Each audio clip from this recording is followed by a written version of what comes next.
You're listening to the Rich Dad Cryptoverse podcast, where the force of financial education merges with the power of cryptocurrency. Here's your host, Rob LaCount. Hey everybody, welcome back to the Cryptoverse with Rob and Jim. Today we have some very special guests on. Jim, can you go ahead and introduce our new friends? Yeah, I am so excited. Well, man, this is a momentous occasion. I want to welcome Ben Lee, the co-founder of Blowfish Studios, to the show. He is here to talk to us about Phantom Galaxies, the highly anticipated blockchain game that looks really incredible. The graphics and the closed alpha gameplay have really gotten the crypto gaming community excited. And I said this earlier before we're even taping, but I have to say it again so everyone hears this. We have a lot of gaming studios developing, really high-end games.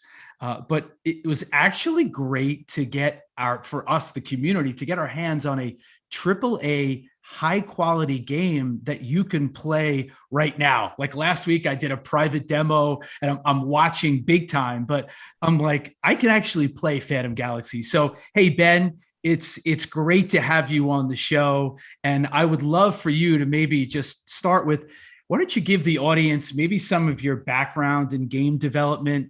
And I would love to know, how did you transition, or what was the catalyst for you moving from maybe more traditional gaming to the blockchain gaming and Web3 in general? Yeah, no, thanks. Firstly, thanks, hi, Jim and Rob. Great to be here as well. On the show. I mean, my background, I've been just into game development and computer game development since I was a kid, right? Ever since my parents bought like a Commodore VIC-20. And I started programming on that, and just my background is a programmer, like a computer engineer. Went through that, did uni, and I mean, just been doing it as a hobby, for all those years. Then from university, learned how to program properly, and I think since 1998, I've been like a professional game developer. So I started working for an indie game studio. Always, kind of started indies. Working on old school PC arcade games. And so that was kind of my first foray into that. And then about 15 years after I started working there, I had a good friend, Aaron Grove, who's my co-founder in Blowfish Studios. And we'd been making games on the side for that long. And it was the advent of the iPhone and iOS and being able to self-publish games on the app stores. And so and Unity, so that kind of the middleware game engines had come out as well. So we built kind of this game by just us two in 6 weeks outside of work, and launched that, and it got in the top 10 in Japan and Germany for puzzle game, right? And that just showed us, we can just do this. And so we started Blowfish full time from that. Had a good success with Siegecraft, our other mobile game, and that kind of kept growing the studio.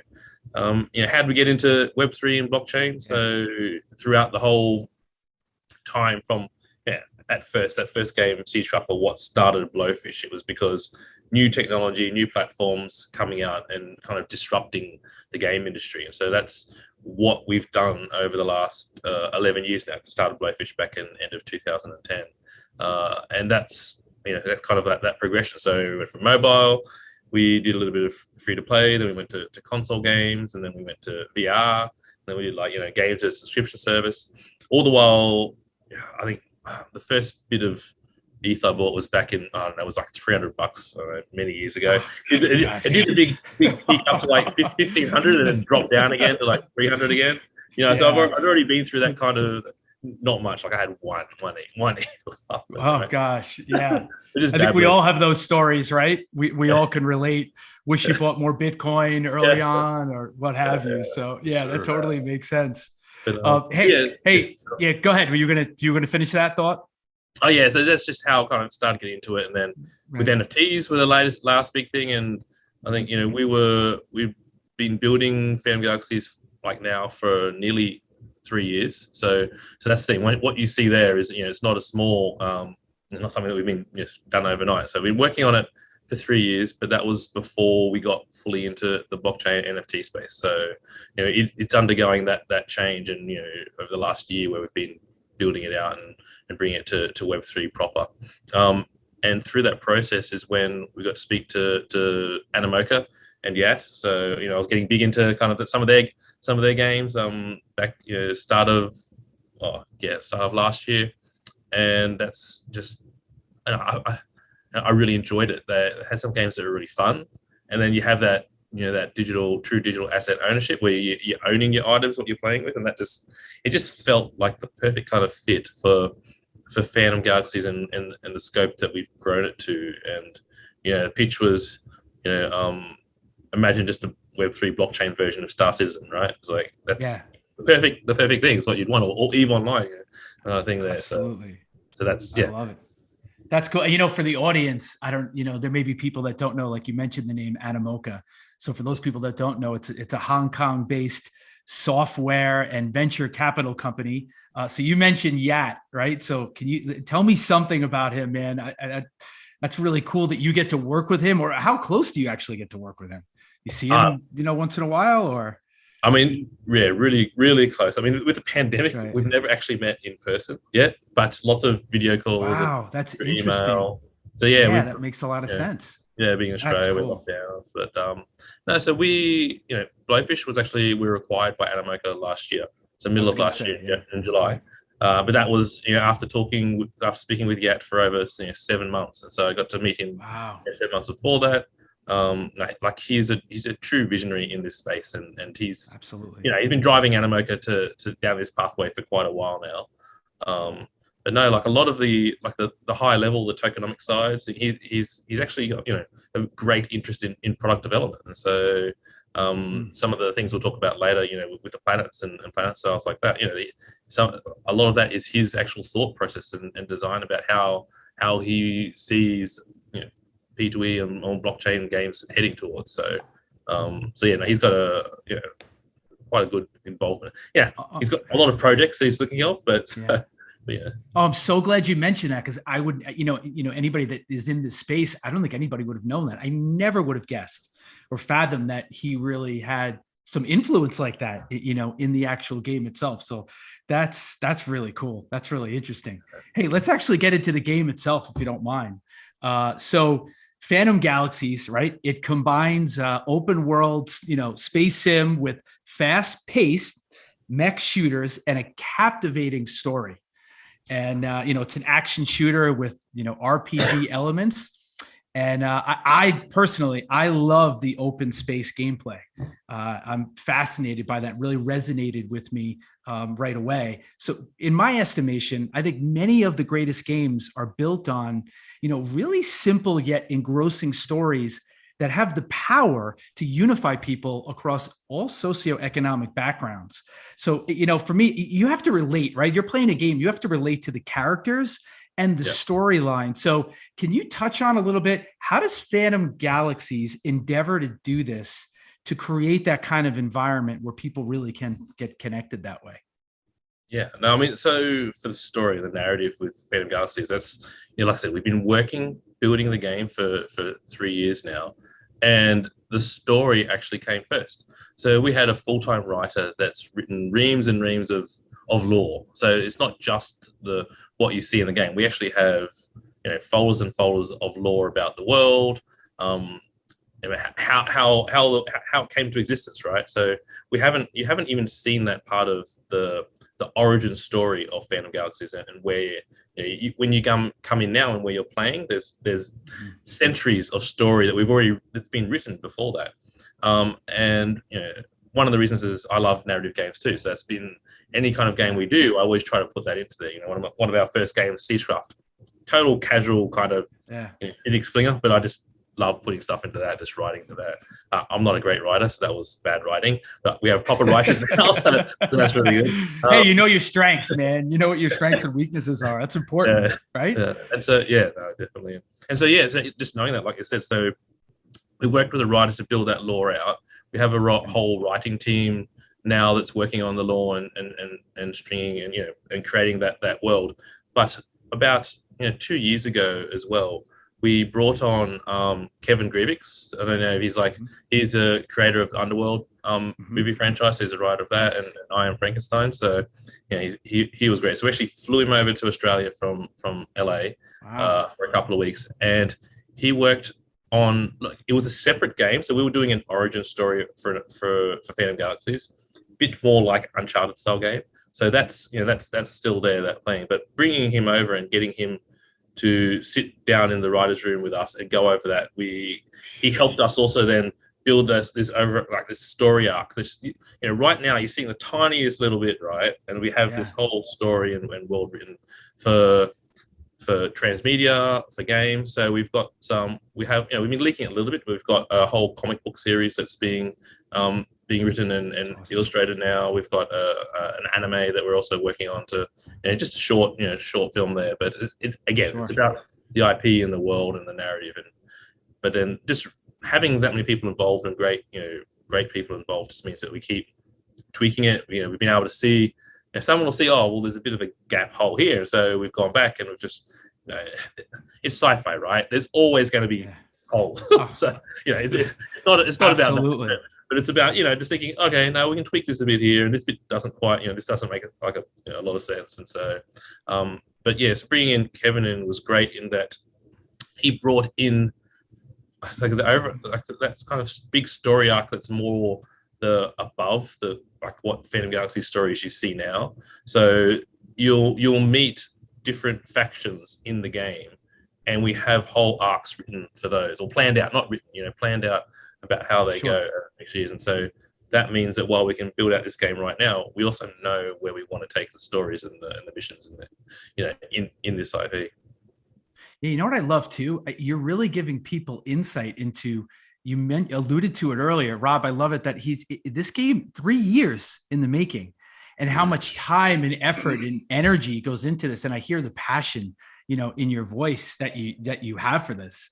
I love the story and the lore. I love the fact that came first, right? That's sort of because you can almost tell in some games that I've been an avid gamer since I was really, really small as well. Well, they came out when I was small, but you can just sometimes feel a game, as writers are creating it as the game's being created. And then it's the game developers that are sort of writing the story, not the writer.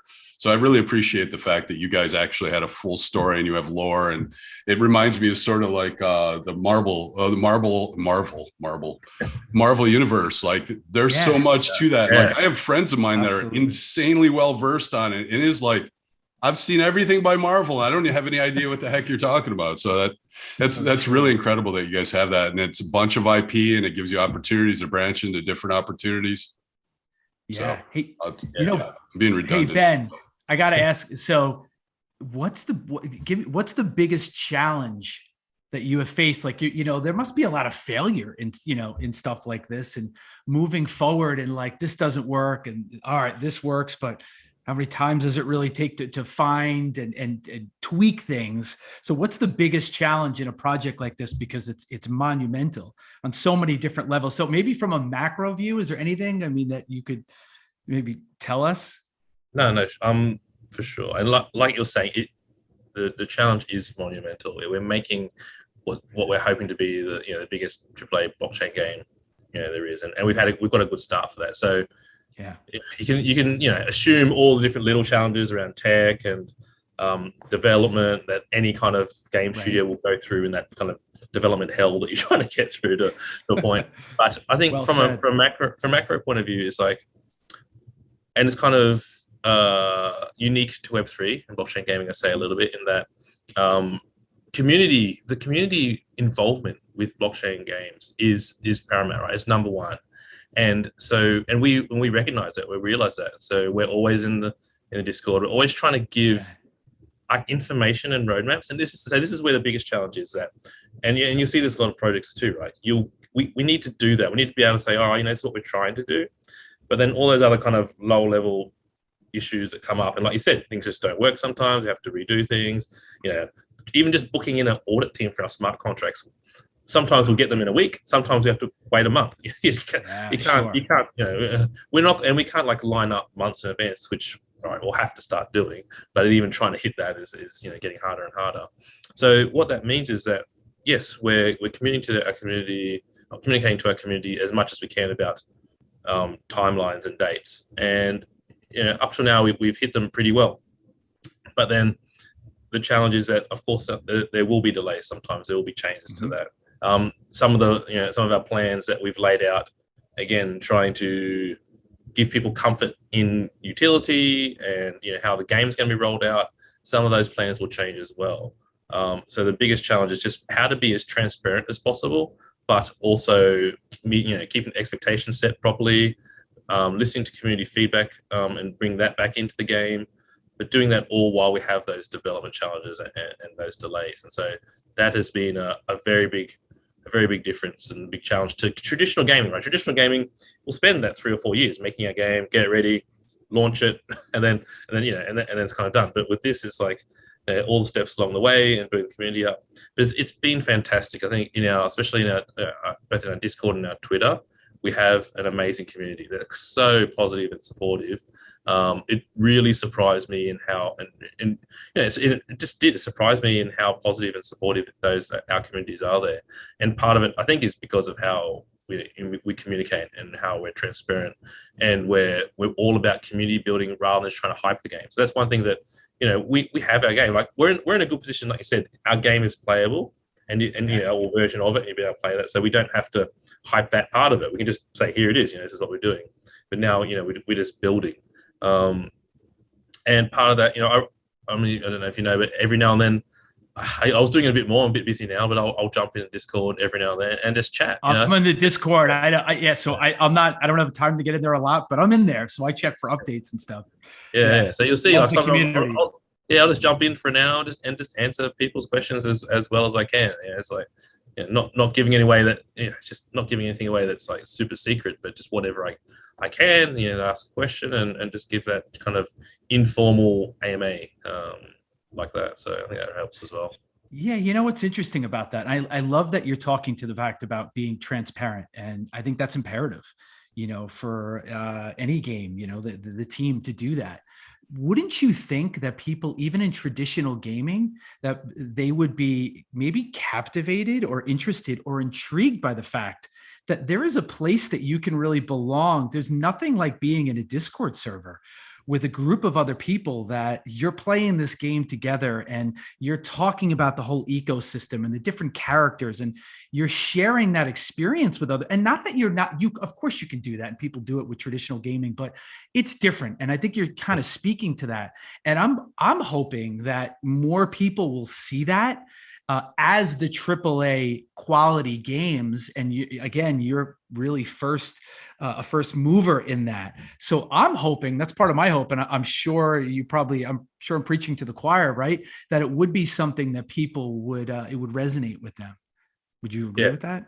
Yeah. No, right? no. I definitely agree with that. But also coming from traditional space, I know the difficulty that some of the larger studios would have around that, right? I mean, I think it resonates more with the games as a service, the ones that kind of start off. Like I was a big MMO player, EverQuest. Me too. Yeah, so that those kind of games, I think that's where it really sits. But Call of Duty, I don't know. You get a Call of Duty game and you get people that's true. involved. Yeah, that would be crazy. It'd take like 100 years. But no, you're right though, because they're such a long franchise, and I think they can do it now. They're engaging with the community now for, say, the next one that they're bringing along starting. So they might not be in the Discords and communities saying this, but I'm sure they're listening and thinking, all right, well, how do we tweak?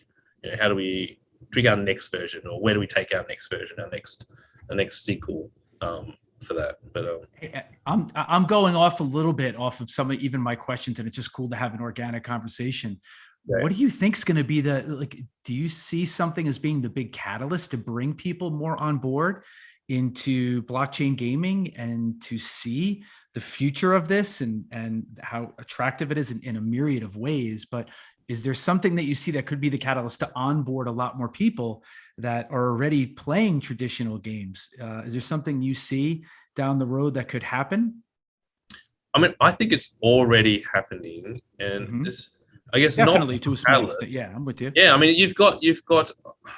Yeah, I'm not a big kind of not influencer, like a celebrity follower, right? The mainstream kind of celebrities, but that you see that's happening right now.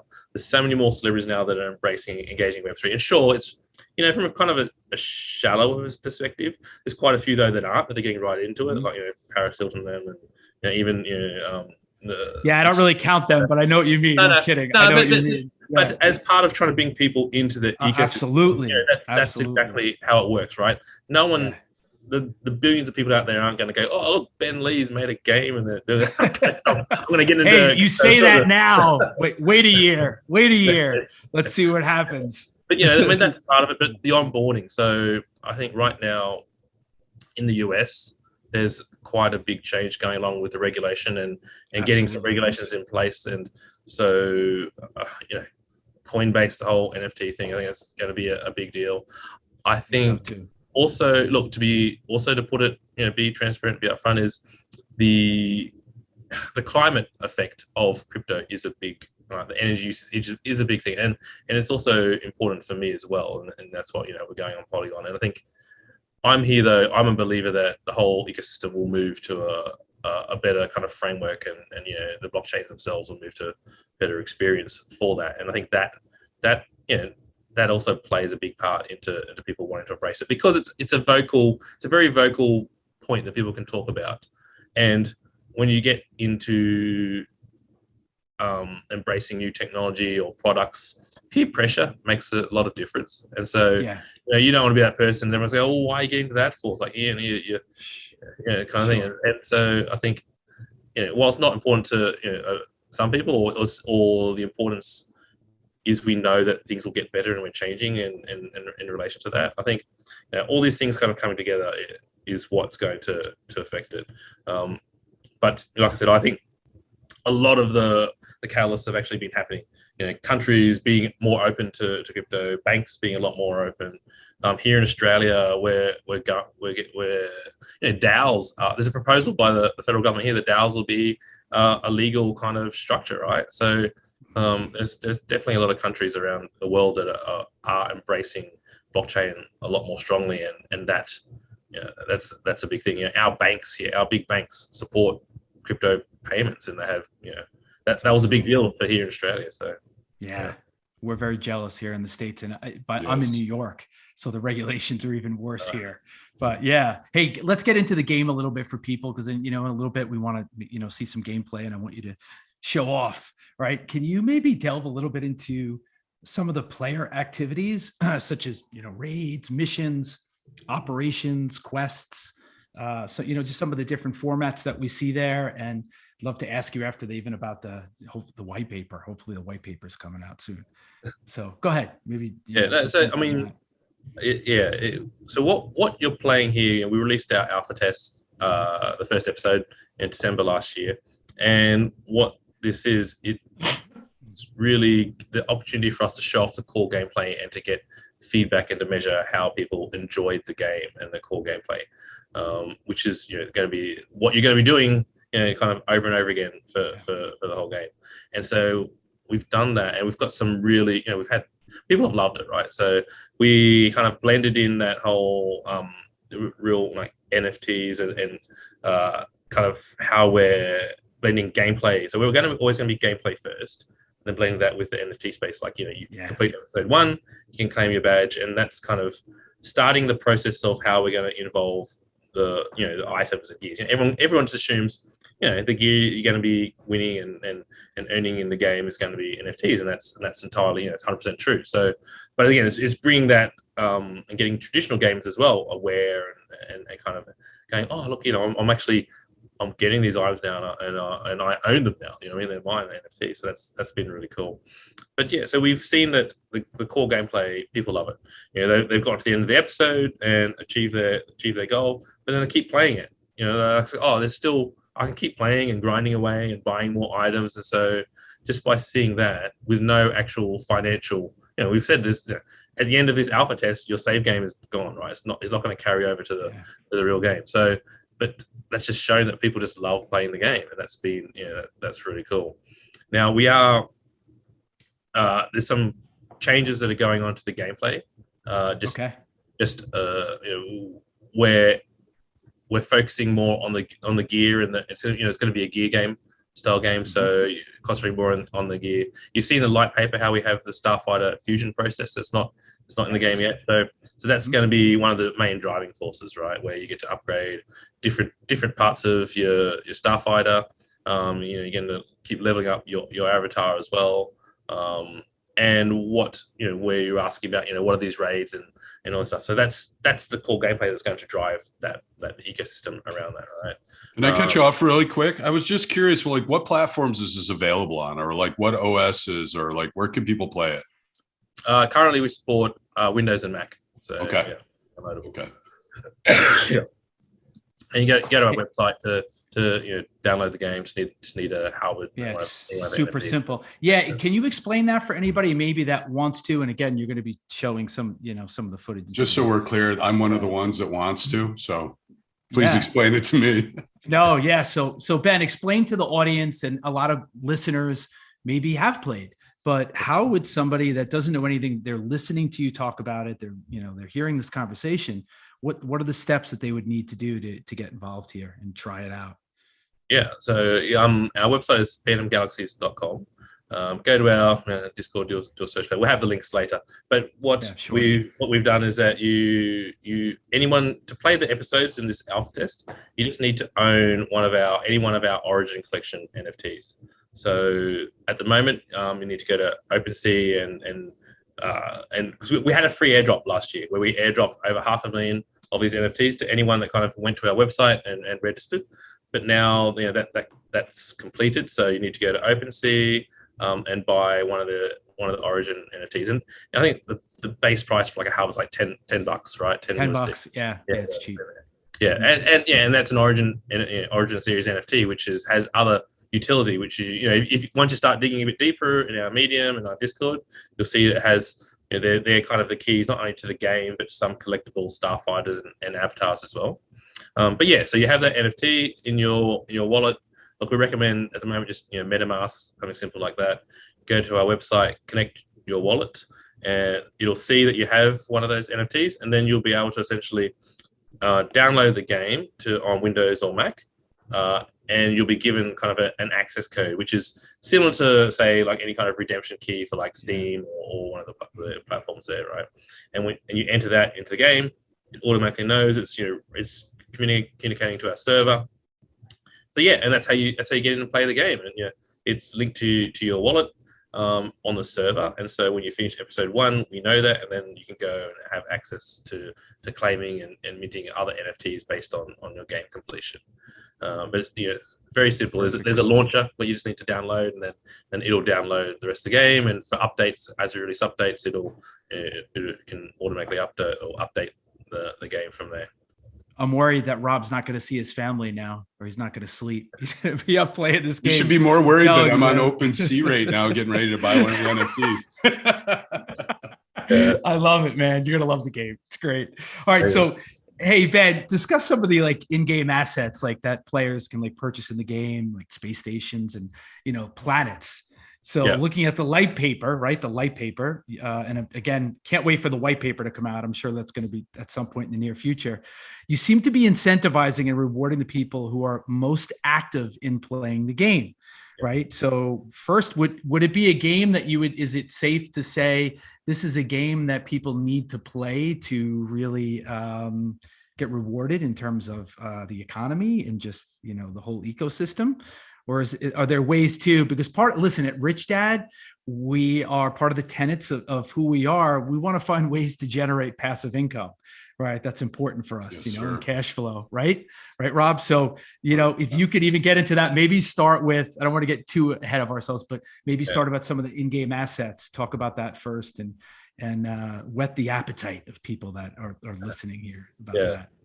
No, for sure. So, in-game assets, explaining. So, we have the Starfighters, which are an avatar, so your player avatar. So, if you haven't played the game yet, you are a person, in the far future, but you have an avatar that you walk around inside space stations, on buildings, on planets, and then you have a starfighter, which is your transforming mech, right? And so you actually jump into the starfighter, and that's what you pilot around in space, and then also on the planet surface as well when you're in combat. So they're your two main kind of NFTs that you'll need to play the game. But then on top of that, then all the assets inside, you have, like I said earlier, the gear game. So you're completing single player missions, more cooperative, harder raids, and then full kind of then guild raids as well. And so by doing those, you're earning it's a multi token economy. So you're earning resources and other tokens there, but you're also getting rewarded with NFTs, like a normal MMO where you're going in there and you beat the boss and you get that kind of random drop then on your items. And so all those are items in the game. On top of that, there's crafting as well, which is a whole separate system. Won't be available straight up front, but there's crafting in there for people that love that crafting. So from old school MMO, that crafting can be a whole game, module by itself, and people love that, right? So that's there. And then part of, like you alluded to with the planets, we actually have player-owned planets, so you can actually buy planets and own those. And on those, then you also have buildings and structures. So if you own a planet, you're automatically going to have there's a dashboard in the game that will show what planets you own, but you'll also have that module into your organization. So we call them organizations in the game, which is your guild framework. But then in there you have members, and that's where the kind of the governance token, the PG token, comes into play, which can be earned through gameplay in a small rate. But then now your question about kind of passive income. If you own a planet, the planet emits this PG token, and that's how you'll be. And that token has a lot of utility within the game. It's part of the Starfighter fusion process, start of running and maintaining guilds, organizations, because it's kind of that really cool idea where it's not only the governance token for the project, but it's also we're using it as for players to use. That's what you need to use to run your organization in the game from a gameplay aspect as well. So that's in there, and with crafting and kind of that's the token is also used there. But with the planets, the really kind of special thing, and again, you're saying how we're really pro gameplay, and look, that is one of our key pillars, right? It's gameplay first. Absolutely. We that's where we come from. We come from traditional game space, and that's how we differentiate ourselves as well. We're going to stay that way, and that's something that also Yat mentioned before. Yat is fully kind of, this is where one of his ideas was this whole engagement with planets to get the full kind of benefit out of planet. So yes, by owning a planet, there's a minimum kind of token emission that's given out just by holding the planets, but then there's a bonus token emission or a maximum, and to achieve that, the planet holders, they don't have to be playing the game themselves, but their organization, so their members will be helping out. They'll be able to get in there, and yes, the game will be measuring the participation and engagement within the game, and that then gives you that bonus kind of payout on every month on your PG token. So again, having that whole combination of gameplay to really make sure it's part of every element of your typical kind of DeFi nature of the game is super important. And even though I said you need to have those NFTs in your Starfighter avatar to start off with, as kind of you have organizations and guilds, the organization itself might own a lot of the Starfighters, so you can actually go in there and you can rent and we have that mercenary system, so people won't need to get in there and do that. But for cost basis, we're trying to keep people entry.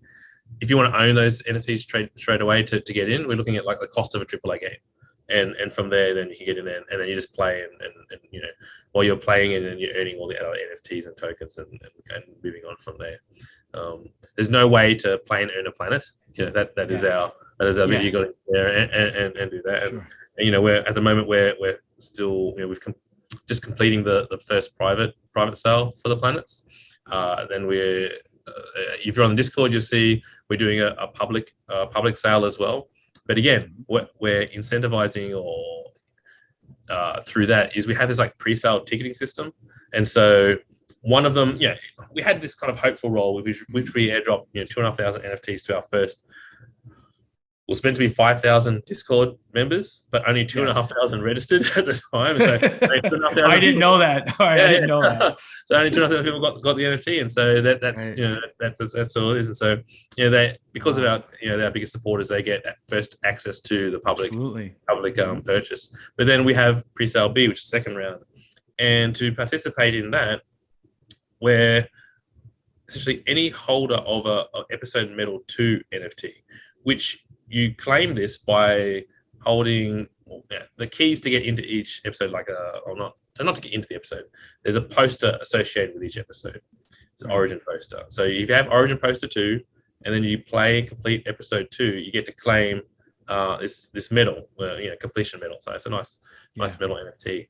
And holders of that will, if there's essentially go into a raffle to get airdropped, one of, for every medal you hold, one of 7,500 of these tickets to get into pre-sale B, which then gets essentially a whitelist to get into the public sale.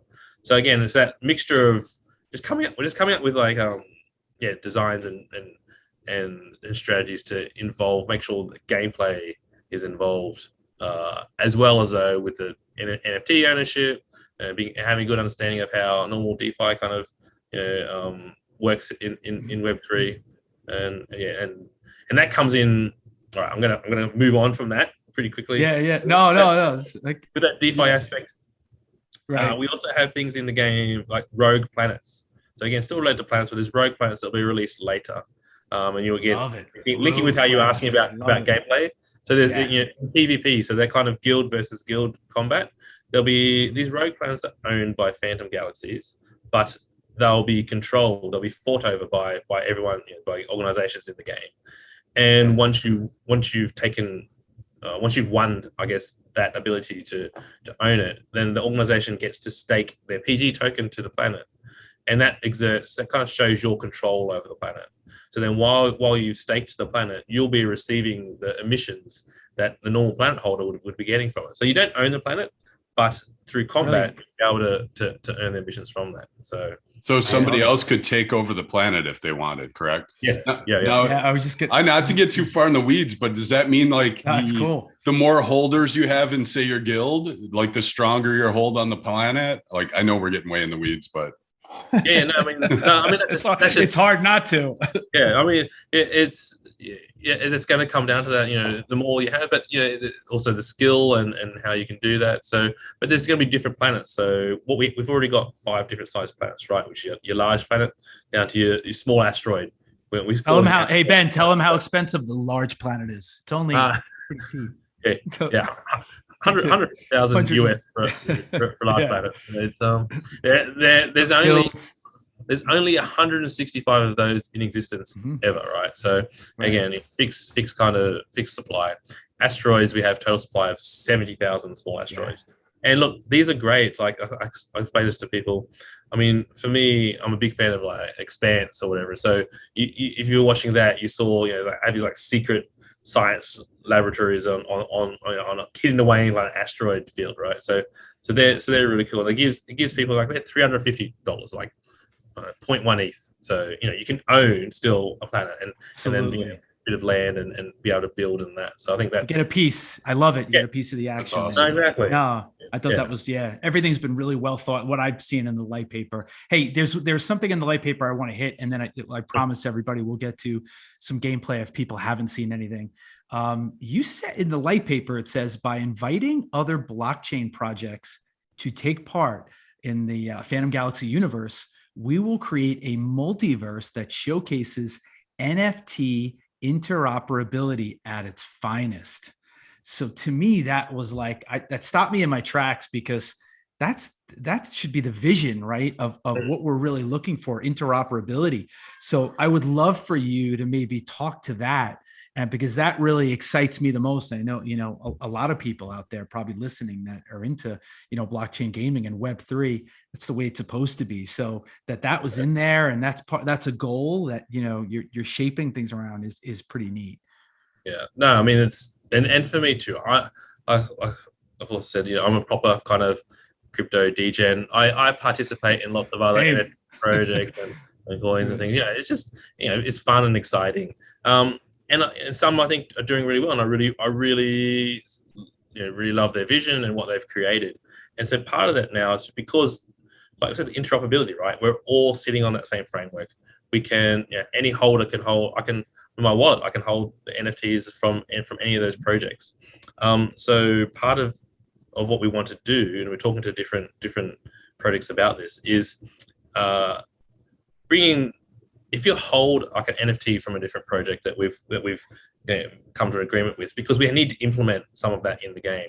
We want to essentially bring in representation of those projects into your Starfighter or into your avatar, or even potentially into your planet and in your world if we go that far, because we need to create the game assets that show that. And so that's what that's part of what it is. So one example is the Starfighter fusion process, where I was saying when you're leveling up your Starfighter, there's a composability element to it where you can choose one of the supported collaborations or projects and say, all right, I've got this NFT, most likely a PFP, right? But it doesn't always have to be, because we're doing things, we're part of the Animoca family. There's lots of other projects there that we're working on. But yeah, you have that. And I want that to affect or influence what my next level Starfighter is going to look like, and so then we'll be able to bring in a visual element into your Starfighter, so people will be able to create really truly unique avatars and Starfighters based on my holding of other projects, that interoperability. So that's great. Yeah, and if we want to go to the absolute extreme, if these people have a large planet, that we can build some kind of functionality or utility into our game that matches up with their project. You know what I mean? So if it's like because we can build like a first person battle arena for a project that's their kind of standard. I mean, that's extreme. We're talking about this, and just to kind of continue on from that, that's just for NFTs, but something that we'll be able to talk more about in the future once we announce things is we're also looking into the real world. So part of our partnerships and things that we're trying to set up with this private sale is we're bringing on really strategic partners that have great stories in real life. And then we're saying, all right, how can we bring you in now and represent you in Web3, in Phantom Galaxies? And that's through planet ownership. But again, it's like, I was just going to say planet ownership, right? Yeah. So building, it has to be one of the pretty special partnership. But we're looking at building, like themed planets for people and buildings there. So. So we might be able to get a rich dad planet in here that's not an asteroid.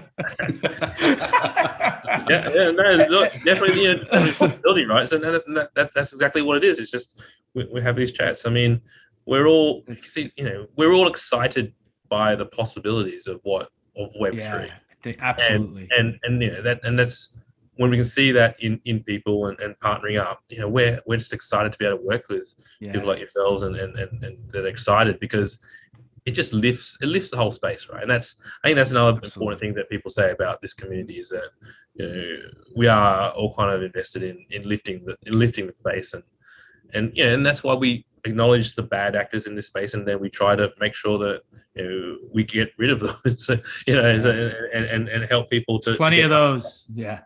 No, so right. I mean, that's good. Wow, that's fantastic, right? I mean, absolutely incredible what they're building here. And that's sort of why Jim and I like bringing sort of guys like you on here. Is it exposes people to a side of crypto that they rarely have an opportunity to view, and we have quite a few people that are interested. We have a huge subscribership, so getting more people with the eyes on stuff like this and being able to talk to people that are thoughtful about this and you live it. I mean, it's your life, and it's just great.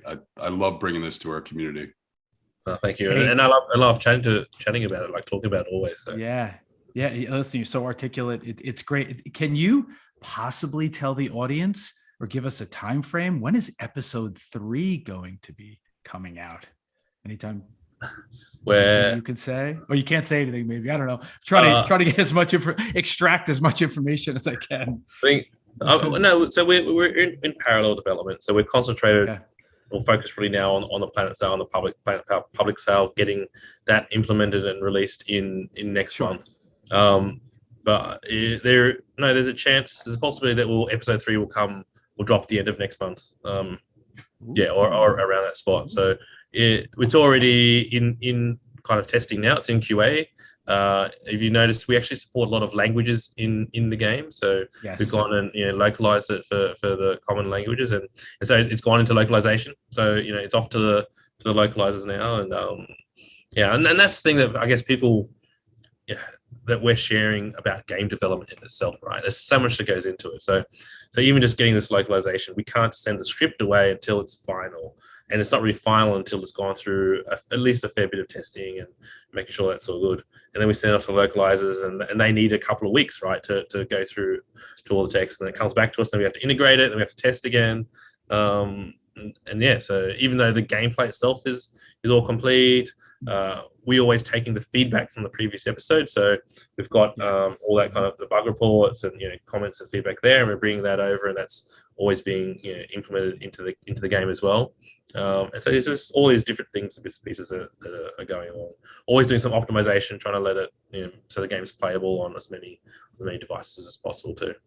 And that goes back to what you said earlier too about the community and listening to the community and being open to the feedback of the people that are going to be part of this. So again, that really is impressive that you really care that much about what the players, the people that are going to be making up this, the whole ecosystem and be participating in it. So that's great. Yeah. I mean, our players are our most vocal supporters, right? Absolutely. If you're not, you got to make sure they're happy. Absolutely. Those are your customers.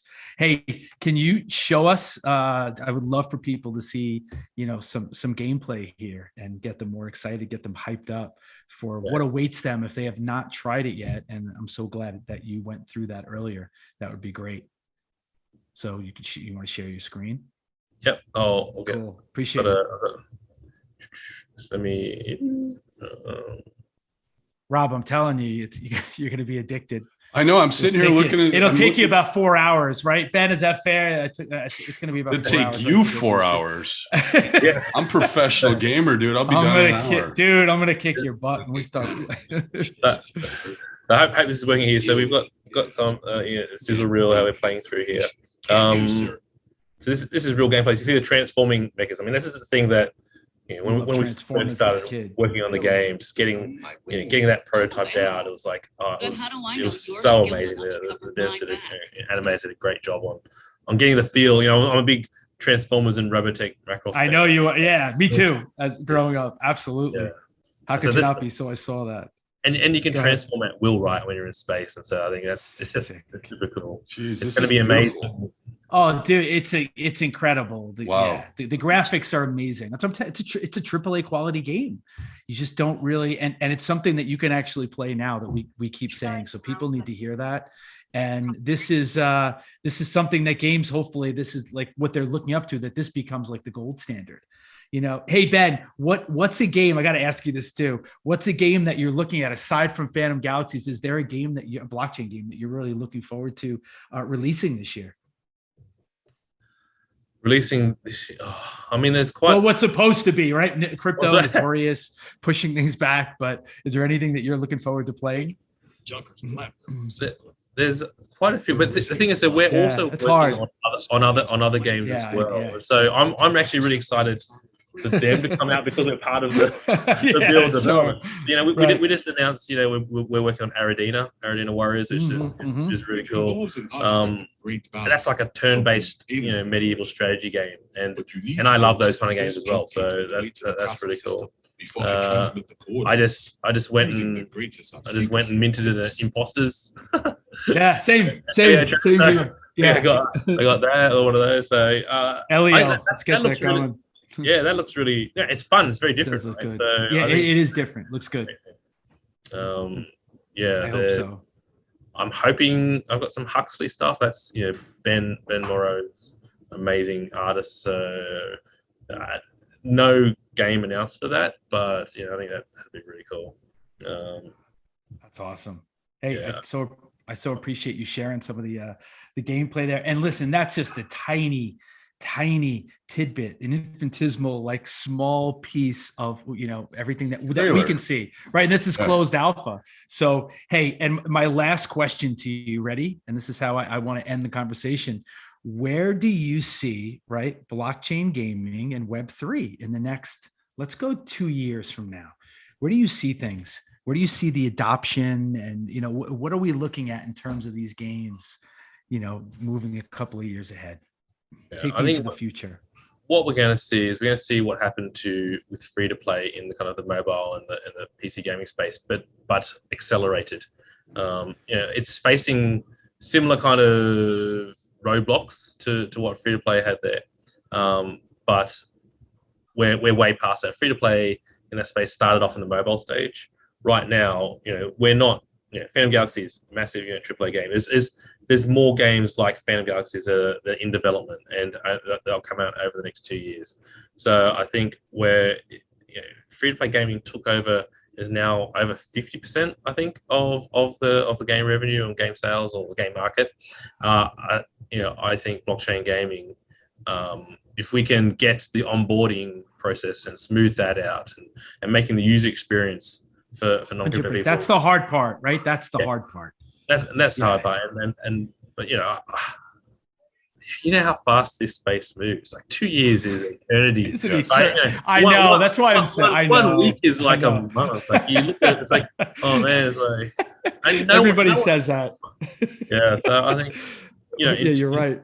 Yeah. 2 years out, Phantom Galaxies would have been out for in its phase for over a year, right? So we'll have more games out. I just see the space exploding. And it'll explode with crypto and blockchain in general. And we're just seeing a lot more companies even embracing it now. So oh gosh, yeah. What do you think about like in the future? Are you guys looking at doing like console versions? Like I think if you could break into the console market, 100%. Like it just breaks the dam open, Yeah. Because that's where. Yeah, definitely 100%. So we're looking into different kind of avenues to do that. Animoca's got some plans like Crazy Defense Heroes, kind of like which has they kind of, it's all kind of off chain, but then integrates on the back end, and so that's definitely something that we're looking at always and right now for console, because we are still a console developer. We've got a very big traditional console game that we're going to announce later this year as well. So we're still totally skilled up there. Definitely, always talking to the platform holders, trying to find out what they're prepared. And look, they're opening up. You know what I mean? They're some of the biggest, largest businesses in the world, and they're always on the lookout for where the industry is going and where their platform needs to go. So I'm pretty confident where you're going to start seeing console games within the next, give it a year, but I think we'll see some of that come through. That'd be incredible. Can you imagine if you can tie your PlayStation account to your MetaMask wallet, and all of a sudden you pull your NFTs into your game? Absolutely. My 12-year-old, that's what he says to me. Yeah, absolutely, 100%. Yeah, it has to happen. And when it does, I mean, Ben, I see, blockchain gaming being huge just for crypto adoption in general, right? I mean, I really do. I think it's going to be one of the biggest catalysts for people just in general to enter the whole space when you look at, the money and revenue. So I mean, that's the thing, like the gaming, gaming industry, traditional gaming industry is bigger than film and TV. There's no financial incentive or involvement at all, right? It's just about pure entertainment and being able to bring the best, most successful entertainment media together with blockchain and crypto. I mean, it seems like a no-brainer to us. But, absolutely. I mean, I can tell you, I've spent more time playing World of Warcraft than I've ever watched movies, television, sports games, you name it, combined. So yeah, I agree with you 100% on that. I love it. Hey, Ben, is there anything you want to end on? Anything you want the audience to know about Phantom Galaxies? Anything we didn't cover? Anything you just want to leave people with? I mean, look, we have a massive roadmap over the next, over the rest of this year. Some really big announcements. The game is coming along. I'll just say, get in there, go try it out, and you'll see. We keep saying it's AAA blockchain game, and we have the game and the experience there to prove it. So, like I said, $10 get in there, or you just ask, if you know somebody, you just get them to send it to your wallet, or you get in there and try. But really get in there. And we have the Planet sale coming up next month. So that's, again, there's that 5 levels of ownership you can get involved. But it's own your own planet, name it, and be there. I love it. Please visit our Discord. Discord is our best place to get all the official links and everything. So yeah, just so everybody knows, I'm gonna have them drop your URL to your website and your Discord, because I am a student of Discord. Discord is my education platform. It's where I learn everything. So yeah, because I think crypto and communities have to go hand in hand, and if they don't, they fail. Yeah. So yeah, we'll drop all that in here just so everybody. And even I'm thinking, hey Ben, the Medium article from last month, maybe the light paper. We'll throw those links on there too. People, they want to check. Obviously, on the website they can access, the light paper and stuff. But yeah. Hey, listen, we so appreciate you. We so appreciate you coming on the show. We were really looking forward to having you. This was fantastic. And listen, we want to follow the progress, of the game, and hopefully at some point, maybe if it's a year from now, 9 months from now, that we can have another conversation and talk about all the great things that are happening in terms of the game. Love that. We wish you a lot of luck in this endeavor, and we know I think it's going to be a smashing success. Thanks. We will talk soon. I'll see you in the Discord. Thank you so much. Thank you. We really appreciate you. So thanks again, Jerry Roberts. Great to talk to you.